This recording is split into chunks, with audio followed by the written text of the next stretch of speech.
necessidades e da aflição dos homens, no torvelinho das ambições desvairadas da terra. Desde os primeiros tempos da família humana, existem criaturas confundidas nos falsos valores do mundo. Entretanto, bastaria meditar alguns minutos na transitoriedade de tudo que palpita no campo das formas para compreender-se a soberania do espírito. Consultai a pompa dos museus e a ruína das civilizações mortas. Com que fim se levantaram tantos monumentos e arcos de triunfo? Tudo funcionou como roupagem do pensamento.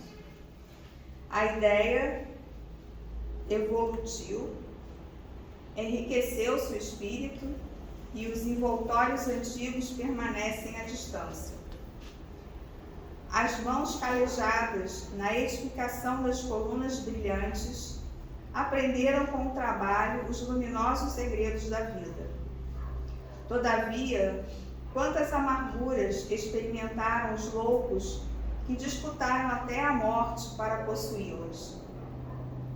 Valei-vos de todas as ocasiões de serviço, como sagradas oportunidades na marcha divina para Deus. Valiosa é a escassez, porque traz a disciplina. Preciosa é a abundância, porque multiplica as formas do bem. Uma e outra, contudo, perecerão algum dia. Na esfera carnal, a glória e a miséria constituem molduras de temporária apresentação. Ambas passam. Somente Jesus e a lei divina perseveram para nós outros, como portas de vida e redenção. Vamos então fechar nossos olhos agora, vamos elevar nossos pensamentos a Deus, nosso Pai, amoroso, misericordioso, ao nosso Mestre Jesus, que é o nosso modelo, né, de caminhar aqui, de evolução. Pedir aqui aos nossos irmãos espirituais, benfeitores dessa casa, que estão aqui no trabalho, agradecer por eles estarem aqui, agradecer pela oportunidade de nós também estarmos aqui. Agradecer a nossa irmã já de antemão pela disponibilidade, né? E que nós estejamos abertos à mensagem que ela nos trouxe hoje. Obrigada, Pai, por tudo. Que assim seja.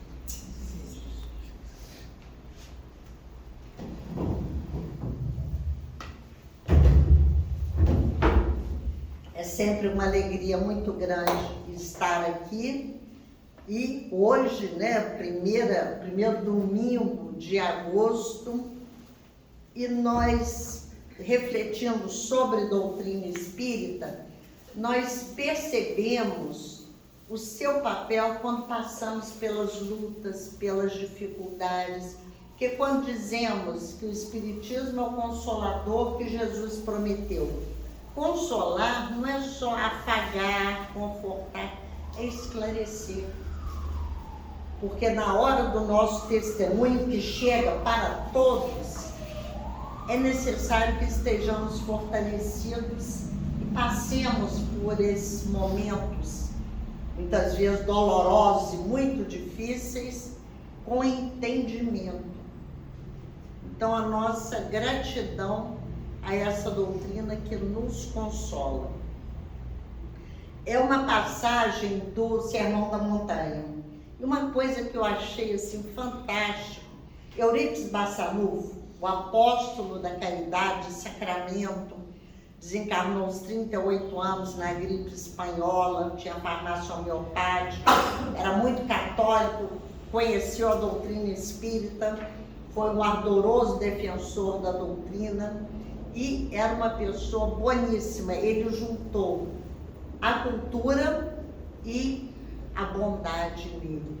E Eurípides ganhou do padre uma Bíblia com muita deferência, porque o católico não podia ler a Bíblia. Lembrar que Eurípides encarnou em 1918. Aí ele leu. E quando ele foi numa reunião mediúnica, ele foi pensando lá com ele. Eu entendi tudo da Bíblia, menos o Sermão da Montanha. E eu gostaria de ouvir pelo Aristides, que era-se uma pessoa, que ele diz, um coração de ouro, mas uma mente pequenininha, um trabalhador braçal, uma pessoa bem humilde. Eu gostaria de ouvir pelo Aristides a explicação do Sermão da Montanha. E ele ouviu, dada por João, o Evangelista. E Eurípides disse que foi a mais bela explicação que ele já tinha ouvido. Então, nós vamos vendo que o Sermão da Montanha e todo o Evangelho praticamente é para a nossa compreensão ao longo do tempo. Nós, aos poucos, vamos... por isso que Jesus era mestre. Porque isso eu consigo ligar ao que acontece agora, ao momento atual. Não é bem, como dizia Paulo, a gente se ater à letra que mata, mas perceber a essência, o espírito que tem ali. E no Evangelho segundo o Espiritismo, nós temos dividido, algumas passagens do Sermão da Montanha, e eu ouvindo uma palestra do Simão Pedro de Lima, que ele é de Patrocínio do Muriaé, aqui em Minas, ele falando que eu não tinha ainda observado isso e que eu colei dele. Diz assim, a gradação que existe nas frases do Sermão da Montanha, ou Sermão do Monte, ou das bem-aventuranças, que ele diz, bem-aventurados os pobres de espírito ou em espírito, porque deles é o reino dos céus. Então começa mostrando a necessidade dessa nossa simplicidade de coração, que nós realmente tenhamos o coração puro, tenhamos a humildade, como Jesus falava, como as crianças que estão prontas para aprender, estão prontas para se relacionar, não tem tantos controles como nós temos, elas estão abertas, elas querem conviver, e que esse pobre de espírito ou em espírito pode ser o pobre realmente, mas o pobre que entende a sua situação, e aquele que já se despojou de todo o orgulho. Porque quando eu sei que eu não detenho todo o conhecimento, eu estou aberta à troca de ideias, ao aprendizado. Só pode aprender aquele que sabe que não sabe. Se eu acho que eu sei tudo, eu sou a boa, ninguém tem nada a me ensinar. Então, primeiro essa humildade. Depois vem os que choram porque serão consolados. E no Evangelho, Allan Kardec analisa quais são os que choram. Todos choramos nesse mundo, As dores têm sido cruciais. Nós vemos guerras, violência urbana. Nós não temos a guerra declarada, mas temos a violência urbana, política, social, terrível. E pelo mundo afora, todos os que choram, não, aqueles que choram com entendimento, sem revolta, sem assumir atitudes violentas para compensar as suas lágrimas. Já tendo adquirido a humildade, a compreensão se faz. Depois, os mansos herdarão a terra.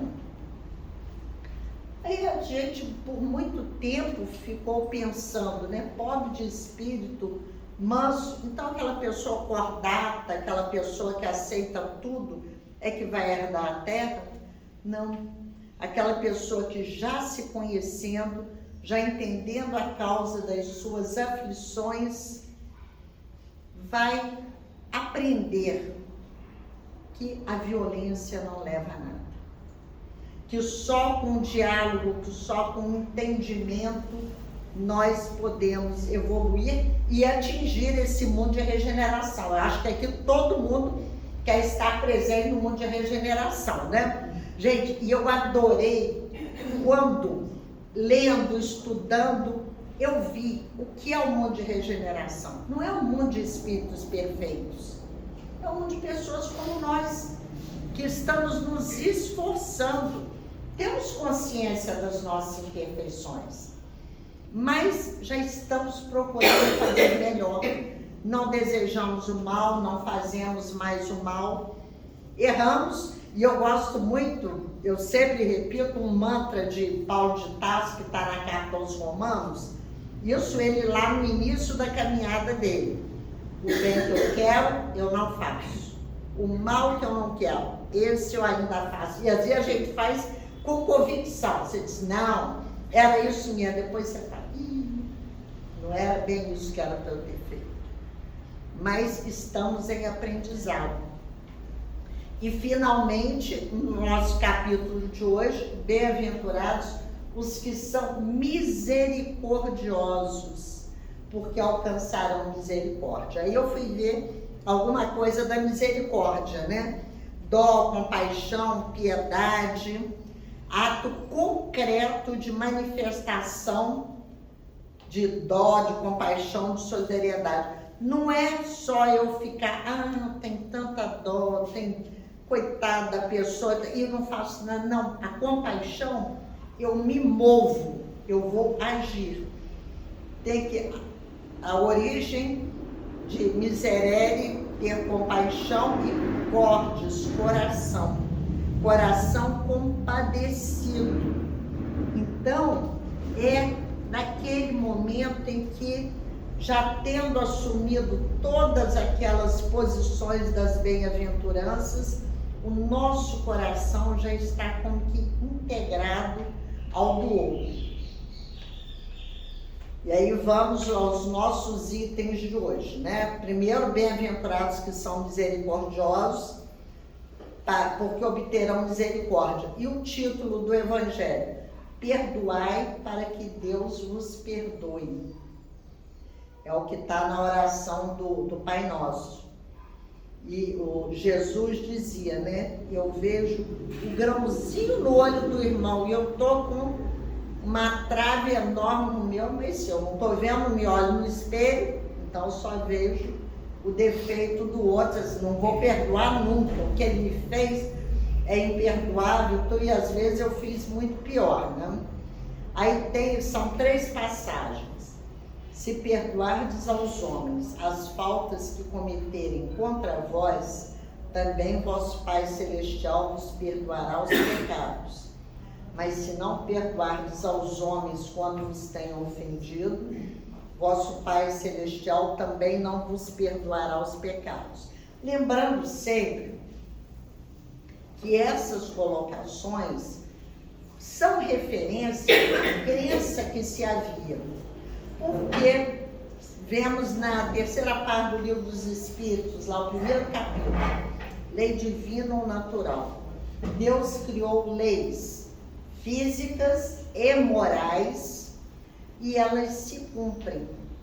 Então, quando ele fala os nossos pecados, o que são os nossos pecados? São as nossas imperfeições que, em primeiro lugar, prejudicam a nós mesmos. Quando eu fico cheio de ira, que eu quero reagir, brigar com outra pessoa, o primeiro prejudicado sou eu, porque a gente fica totalmente alterado. Então, como é que o Pai vai nos perdoar esse desequilíbrio?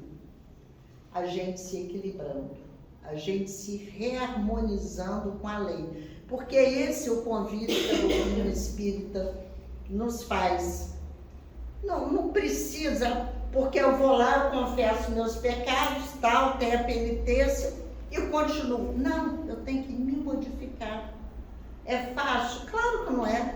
Se fosse, o nosso mundo já estava num patamar bem elevado. Nós ainda estamos nessa caminhada. E dessa passagem eu anotei aqui a parábola do credor incompassivo, que todos aqui lembram.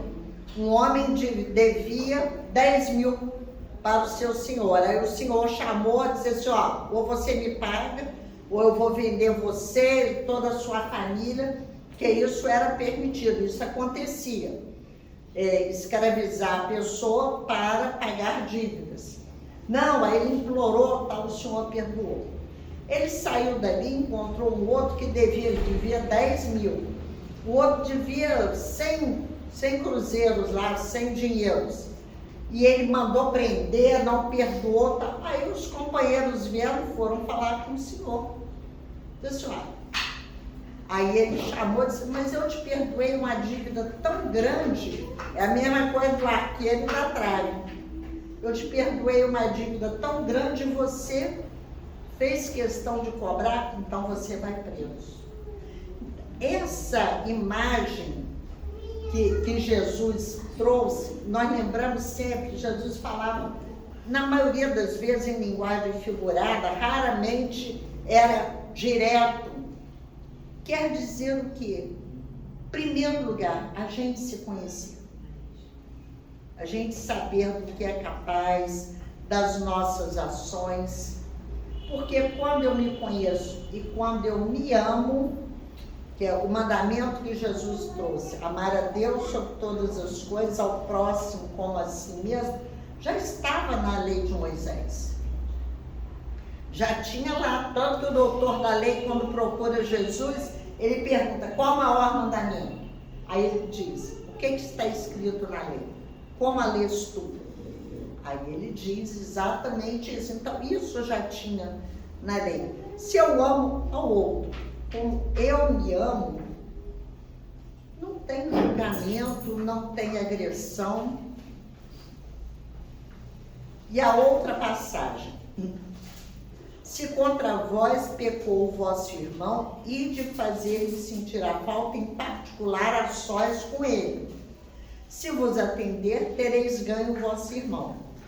Então, aproximando-se dele, disse-lhe Pedro, Senhor, quantas vezes perdoarei o meu irmão quando houver pecado contra mim? Até 7 vezes? A gente vê que de vez em quando tem esses números cabalísticos, né? 7 vezes 7. Não vos digo que perdoeis até 7 vezes, mas até 70 vezes 7 vezes. Ou seja, indefinidamente. Porque também de entendimento, de compaixão, de tolerância, precisamos todos nós. Aí nós vamos é um item só na reflexão de Kardec. Ele diz, a misericórdia é o complemento da brandura, porquanto aquele que não for misericordioso não poderá ser brando e pacífico. São qualidades, são virtudes que se complementam. E já com esse novo entendimento, quando fala que é pacífico, a pessoa não é passiva. Existe uma diferença muito grande. Nós lembramos de Mahatma Gandhi, que conseguiu a libertação da Índia do domínio inglês, um domínio cruel, como todo colonizador, com a não violência. Ele não era passivo, ele agia. Ele chamava o povo à ação, mas sem agredir, sem violência. Porque a gente sabe que violência gera violência. Assim como a bondade atrai a bondade, a violência vai indefinidamente. Eu fui ofendida, eu vou revidar, aí o outro vai revidar por sua vez, o filho vai e aí não acaba nunca. Então, a misericórdia ligada ao brando e pacífico, seguindo nas bem-aventuranças.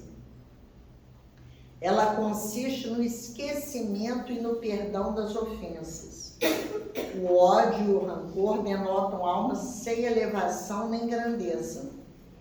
O esquecimento das ofensas é próprio da alma elevada, que paira acima dos golpes que lhe possam descer. Uma é sempre ansiosa, de sombria suscetibilidade, cheia de fel.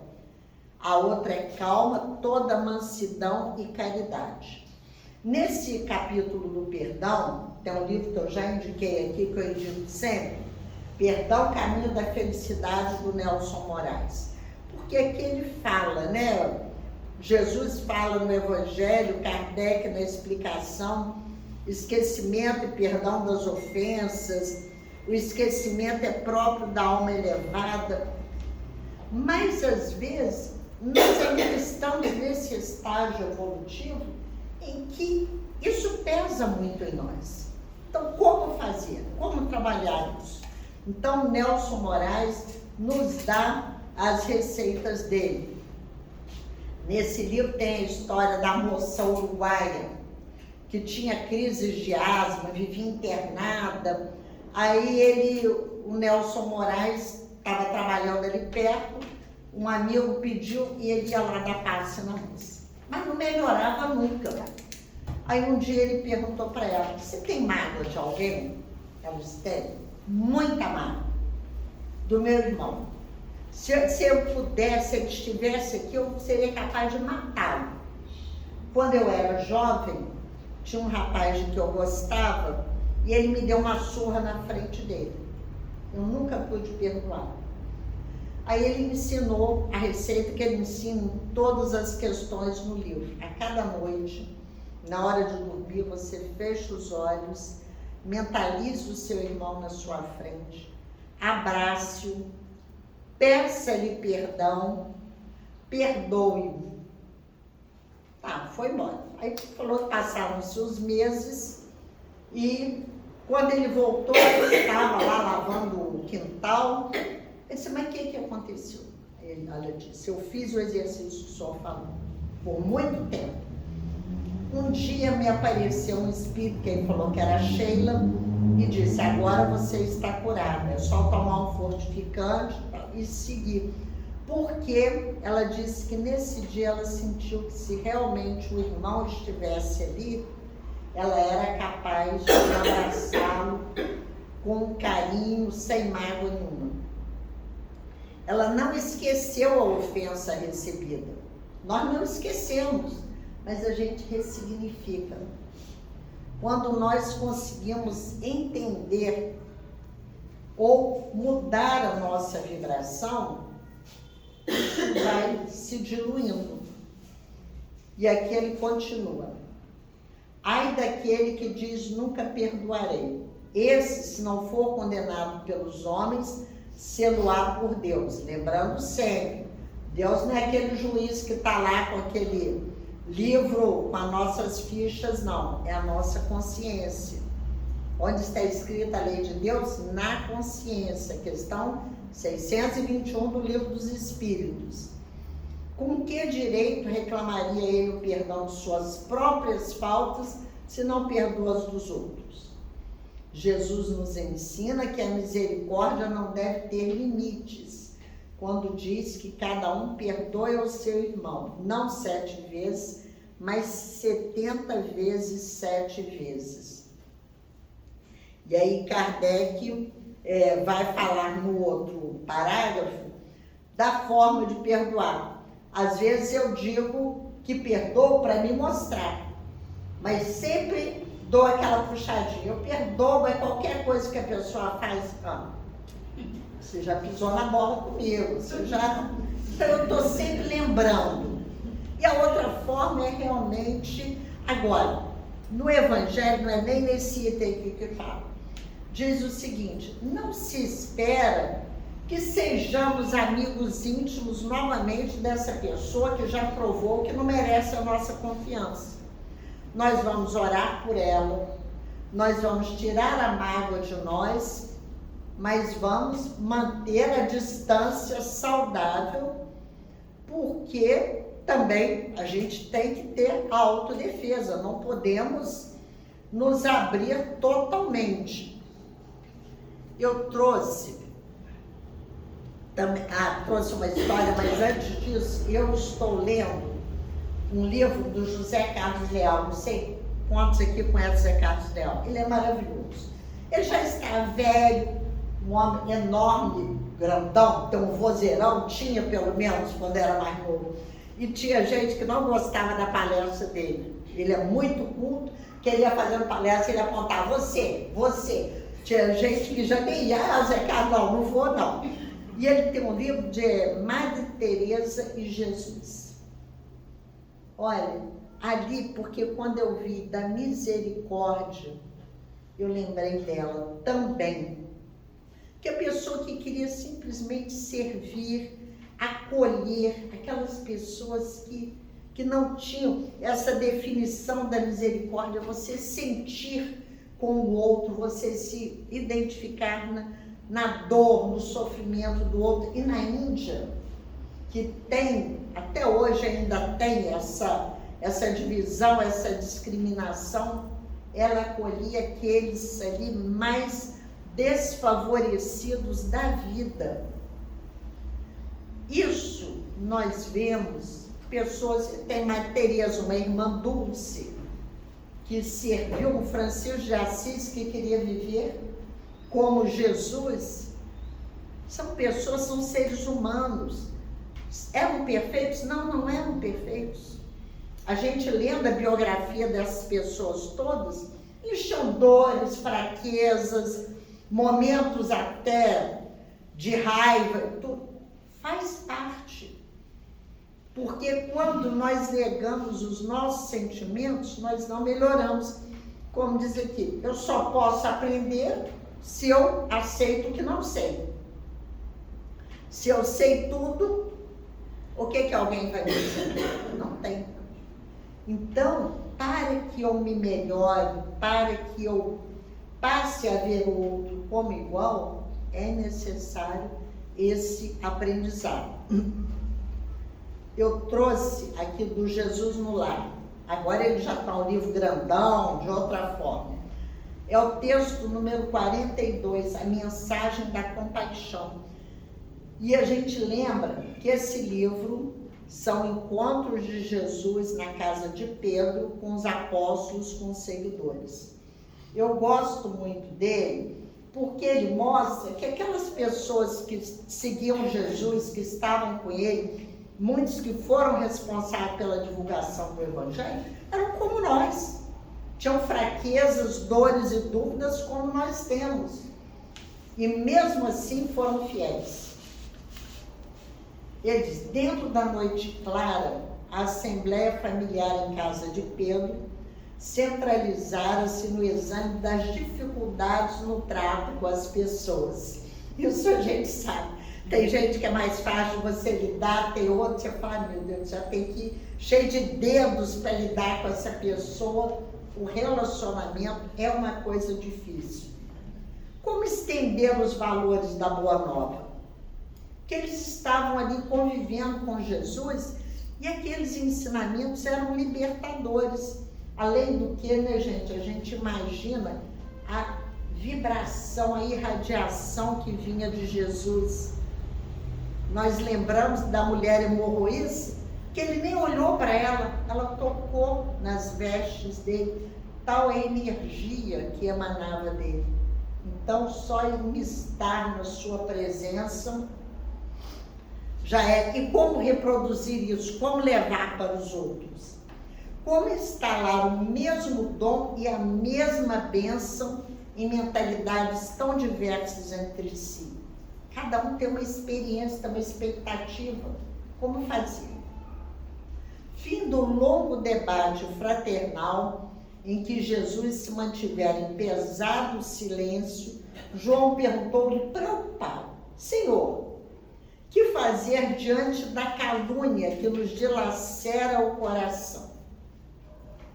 Tem piedade do caluniador e trabalha no bem de todos, respondeu o celeste mentor sorrindo, porque o amor desfaz as trevas do mal e o serviço destrói a ideia desrespeitosa.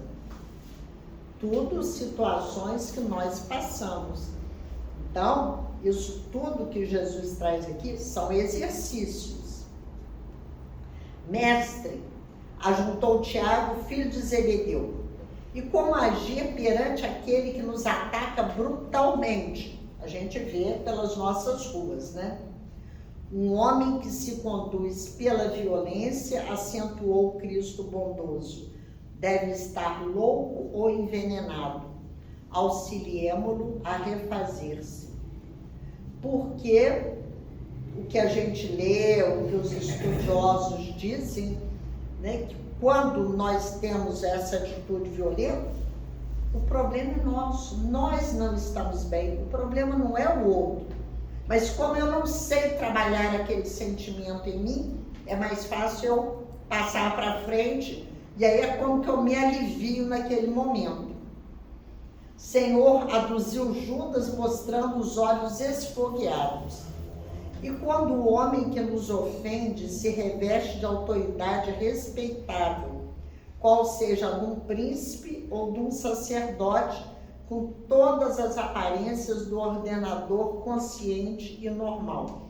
As injustiças aconteceram sempre, né? Os ricos e poderosos sempre tiveram os privilégios. A serpente pode ocultar-se num ramo de flores, e há vermes que se habituam nos frutos de bela apresentação. O homem de elevada categoria, que se revele violento e cruel, é enfermo ainda assim. Não importa onde ele esteja, é um doente. Compadece-te dele, porque dorme num pesadelo de escuras ilusões, do qual será constrangido a despertar um dia. Porque um dia todos iremos despertar. Questão 132 do Livro dos Espíritos, qual o objetivo da encarnação dos Espíritos? Chegar à perfeição. Para isso, passamos as dificuldades, as dores, as lutas que temos na vida, que vão nos aprimorando. Mas o nosso despertar vai depender da nossa vontade também, de nos reconhecermos doentes e querermos mudar. Compadece-te dele, porque dorme num pesadelo de escuras ilusões, do qual será constrangido a despertar um dia. Todo mundo vai ter o dia do despertar, porque o nosso destino é a perfeição. Desde a primeira encarnação do Espírito, o objetivo é chegar à perfeição. Ampara-o como puderes e marche em teu caminho, agindo na felicidade comum. Eu gostei desse aqui quando dizia, ampara-o como puderes. Eu tenho entendido um pouco mais nos momentos em que os doentes procuravam Jesus para serem curados. Primeiro quer dizer que não curava ninguém. Tua fé te salvou e ponto. Mas ele sempre perguntava para a pessoa, o que queres que eu te faça? Então Jesus aqui diz, ampara-o como puderes. Porque às vezes a gente vê uma pessoa numa situação e entende que é aquilo que tem que mudar. Muitas vezes não. Lá no Lar de Tereza nós tivemos no nosso grupo do EJA, do Livro dos Espíritos, uma cega. Ela era funcionária da Justiça. E a turma toda já estava com ela há muito tempo, tinha maior admiração por ela. Ela era toda bem resolvida e um dia ela falou, o menor dos meus problemas é a cegueira. Para nós que enxergamos, não seria o menor, não, seria o maior. Mas para ela, aquilo não era um problema. Então, uma pessoa dessa, você vai olhar, não, ela quer enxergar. Às vezes não. Às vezes a pessoa tem outra dor. E como é o nosso reflexo, eu fiquei em Campos 11 anos, no Grupo Espírita Francisco de Assis, que tem um albergue noturno. É assim, acolhe as pessoas de passagem, 6 horas da tarde e saem de manhã. Aí o meu amigo era voluntário lá, porque aí alguém do centro tinha uma conversa, fazia uma oração, e ele disse que ele detesta pegar chuva. Aí chegava, estava aqueles albergados, chegavam lá igual pinto molhado, aquela coisa, ele pegava o guarda-chuva dele e dava. Tempo depois aparecia aquela mesma pessoa, do mesmo jeito. Ele disse, até que ele entendeu, para aquela pessoa, pegar chuva não era nada. Saía dali, vendia o guarda-chuva, continuava na chuva, porque o problema maior dele era outro. O que ele mais precisava era outra coisa.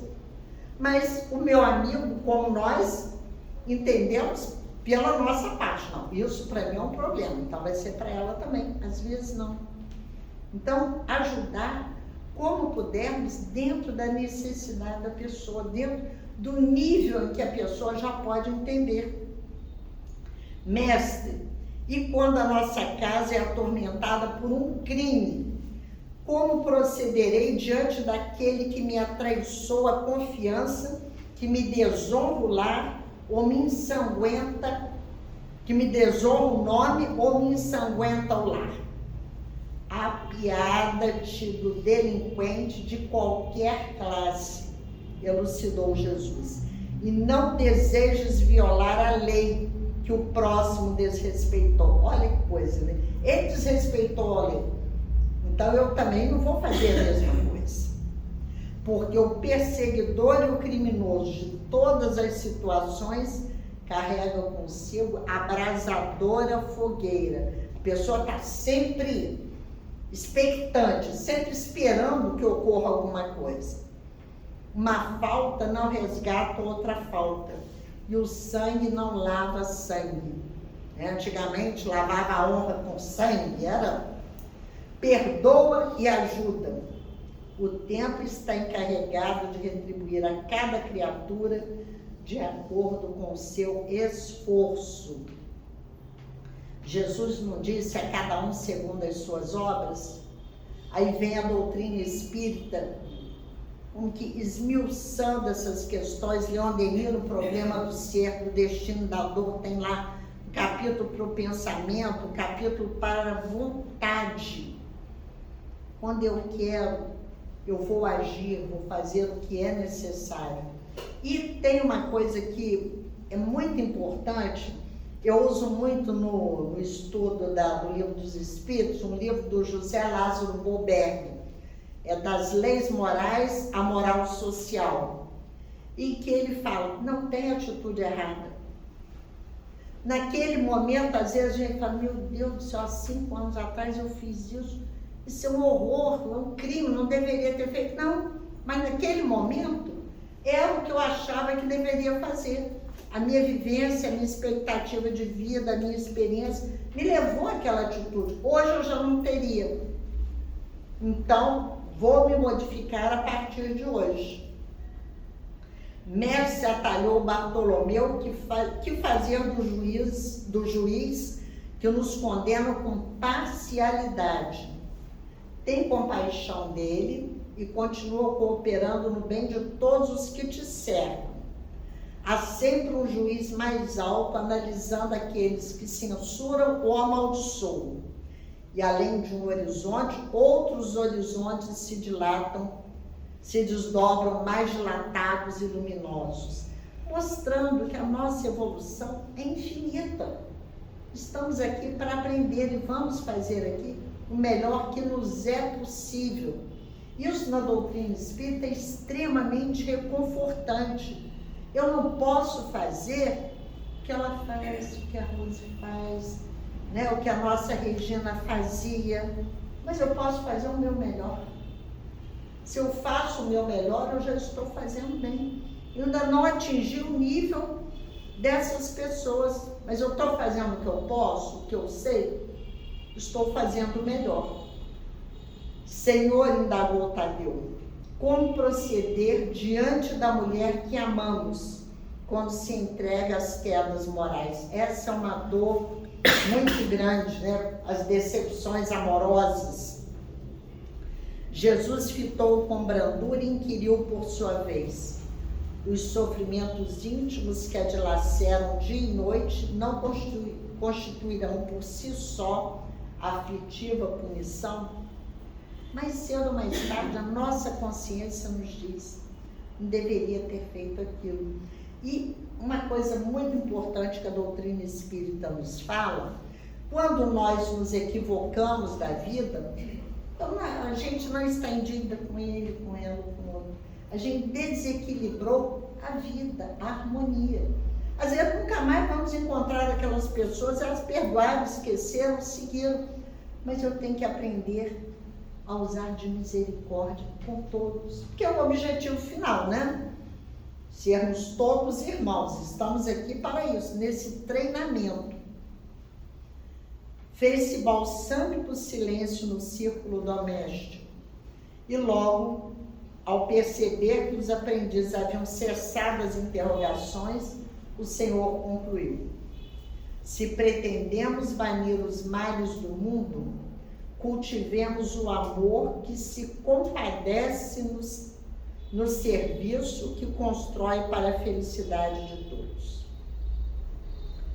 O amor que se compadece no serviço que constrói para a felicidade de todos. Começarmos a ver se lá na África, a região mais afastada, mais isolada, tem guerras, tem crimes, tem fome, tem injustiça. Eu não posso estar tranquilamente, não, estou bem, meu dinheiro está dando, eu como, tal, tranquilo, sem fazer nada. Eu não vou resolver o problema, mas existe alguma coisa que eu posso fazer. Talvez não para eles, mas as nossas casas todas têm uma obra: levantar o ser humano. É curso profissionalizante, é uma orientação.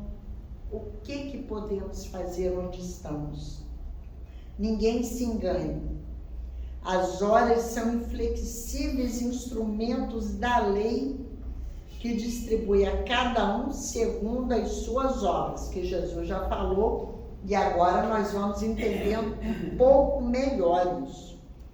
Ninguém procure sanar um crime praticando outros crimes, porque o tempo tudo transforma na terra, operando com as labaredas do sofrimento ou com o gelo da morte.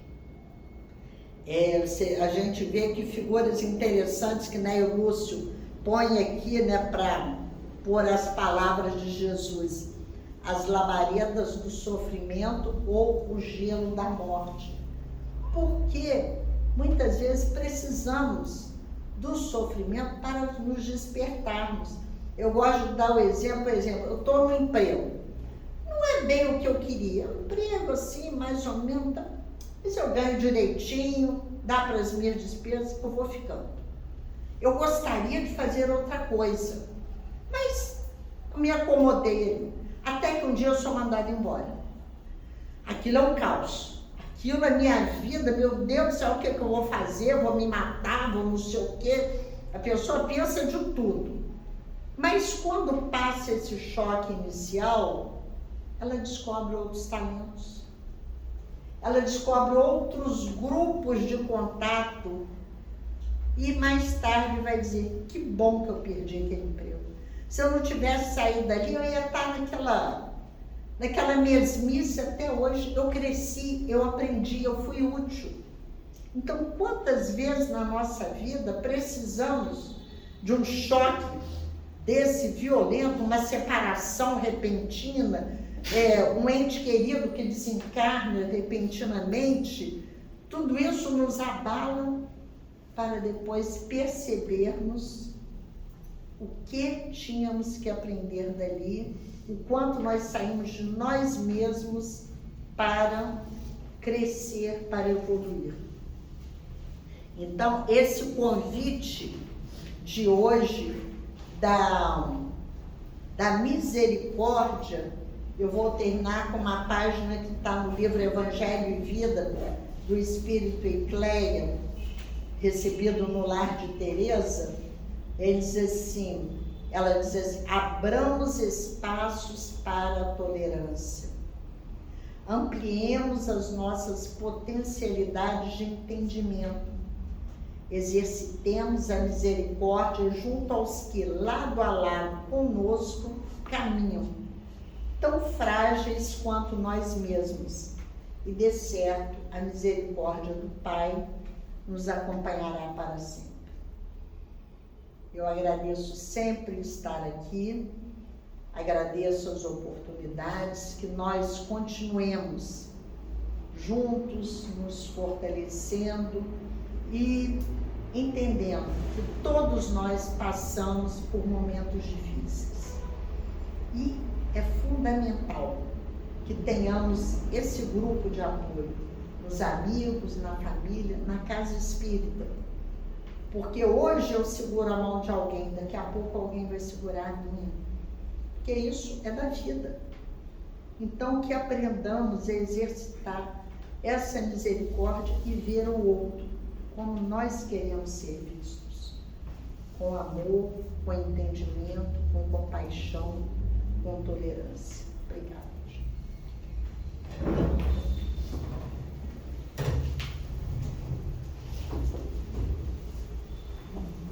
Então, para encerrar, né, para a gente passar para o passe, Cristina, a gente vai fazer passe no salinho ou não? Vamos então novamente me agradecer, né, por esse estudo aqui da irmã, que ele nos ajude na nossa caminhada, nos inspire no nosso, para nos tornarmos melhor, né, cada dia. Pedir por essa semana que se inicia, que ela seja uma semana de paz, que possamos caminhar sem muitos tropeços, né? Que Deus nos ajude aí nessa caminhada. Quem for tomar o passe, que fique em silêncio, por favor, já em oração, como preparação para o passe.